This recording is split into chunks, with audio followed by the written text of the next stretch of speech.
What we doing today, Gio? Oh, sound too dilly, buddy. We don't need this shit, man. Worthless.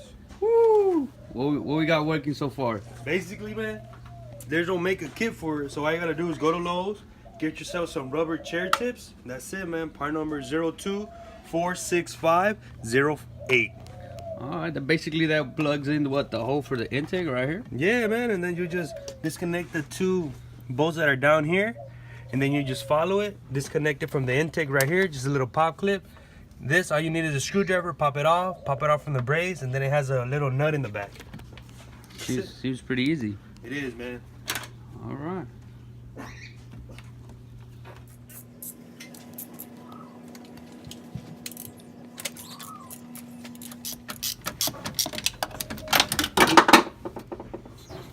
You don't want to do that. No, you don't.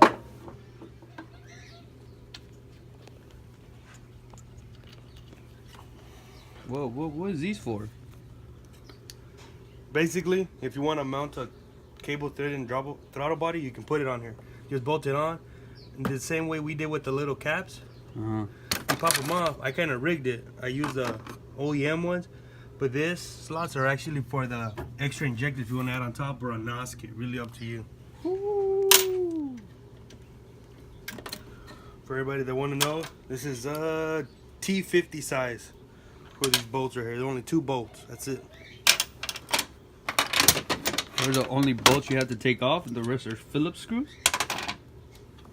These are actually only the Torx, I believe that's what they're called. Just those 2, and then just start pulling it through. Oh. And this, you can pull it or use a screwdriver. Really up to you. Same thing over here, the pop clip.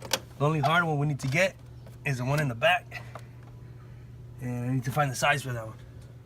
The main focus for this guy was trying to make it look like a sleeper. This is the original slit for the other fuel connector, and this is this new slit he did for the E85. Sensors over there. It looks good, buddy. Hey man, we're trying, man. We're trying.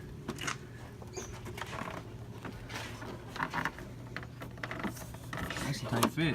Yeah, yeah.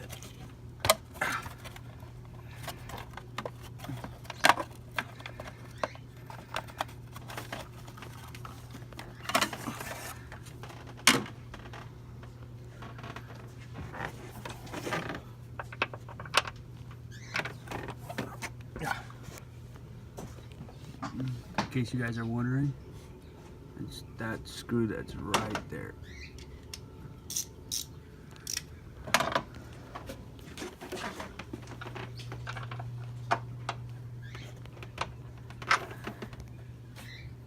It's a 10mm, people, in case you guys want to know. 10mm? Yeah, man. Once you start getting it loose a little bit, you should be able to take it off with your fingers. So you don't gotta be in the retarded ass position.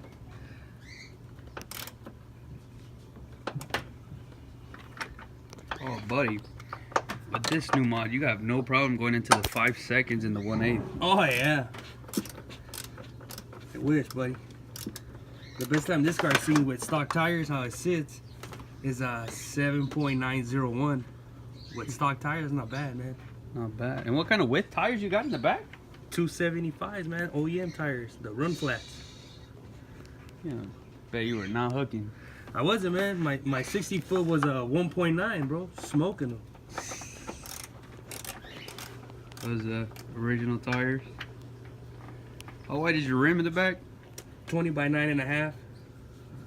Future tire upgrades or what? Yeah, probably, man, on the needle. Get some, maybe some needles, or go ahead with the same setup as the Z01 or the 1OE, the 305s, 3020s. Sick. You got that screw out already? Well, I figure that you don't need to take it all out. It has a little slit in it. So you just loosen it up enough and you can slide it over. That's it.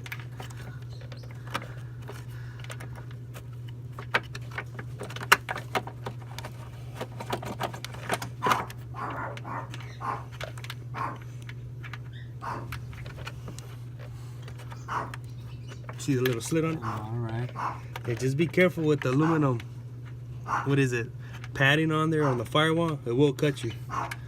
And I did my headers, man. It did some numbers on my fingers. The whole firewall is made out of that shit.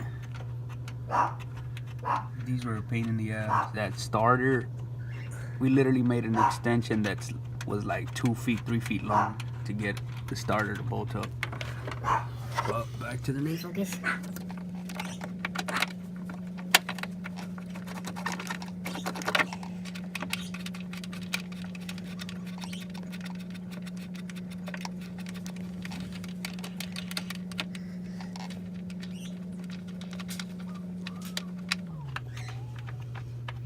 Nope, there it goes.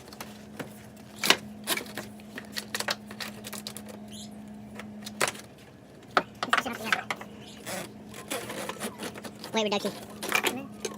That's a total about 75 pounds.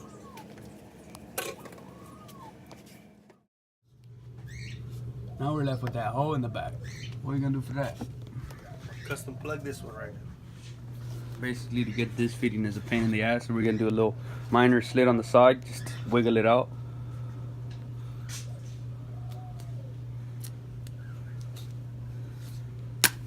There it goes. That's it. A little baby slit. Unless you want to go back to stock, put it back in. You'll never know, man. Take your little rubber garment. I don't know if it's gonna fit or not. Might need a screwdriver. These are indeed for the chairs in the bottom, so they won't scratch your floor. They had multiple sizes, but he wanted to get one, thinking they were gonna be the same size. How's it going over there, buddy? It's good, man. Got it. Just help with the little screwdriver flathead. Just pry it open. You can see the little indentations, but it's alright, man. It's gonna work. Put that back in there. Slide it on. That's it.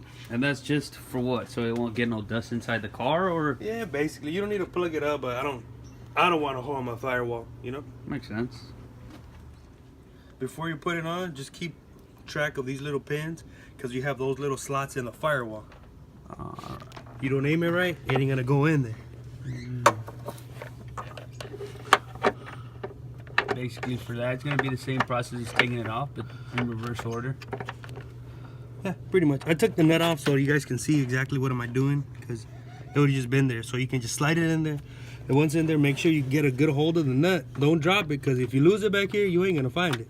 All right, that's the finished product right there. This fitting right there, the other fitting right there. He's all done. He's just gonna do a few tweaks to the car as he put this new stuff, all these new upgrades on his car. He hasn't officially been through the heating cycle, so he's gonna retorque them down to spec, make sure everything is nice and tight. Ain't that right? Yeah, 75 inch-pounds, buddy. Inch-pounds, not foot-pounds, because you stripped the bolts. All right, that's gonna do it for today's episode.